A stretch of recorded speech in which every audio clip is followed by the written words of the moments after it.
আসসালামু আলাইকুম, শাওলিন কিচেনে সবাইকে স্বাগতম। আশা করি বন্ধুরা ভালো আছেন। আজকে আমি আপনাদের সাথে শেয়ার করব বেলে মাছ ভাজি। এখানে আমি কয়েক পিস বেলে মাছ কেটে ধুয়ে পরিষ্কার করে নিয়ে সামান্য হলুদ এবং লবণ মাখিয়ে নিয়ে নিয়েছি। মাছগুলোকে ভাজার জন্য এখন ফ্রাই প্যানে দিয়ে দেব। চুলে একটা ফ্রাই প্যান বসিয়ে তেল দিয়ে তেলটাকে গরম করে নিলাম। 1 টেবিল চামচ পেঁয়াজ পেস্ট, 1/2 টেবিল চামচ রসুন পেস্ট, 1/2 টেবিল চামচ আদা পেস্ট, দিয়ে দিলাম 1 চামচ হলুদ গুঁড়া, 1 চামচ মরিচ গুঁড়া, স্বাদ মতো লবণ দিয়ে নেড়েচেড়ে কষিয়ে নিলাম কিছু সময়।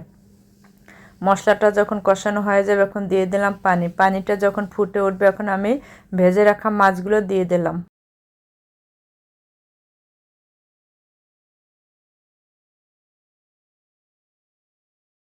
মাছগুলো এভাবে রান্না করে নিলাম কিছু সময়, দিয়ে দিলাম 2-3টা কাঁচামরিচ। চুলাটা বন্ধ করে মাছগুলোকে একটা সার্ভিং বলে বেড়ে নিলাম।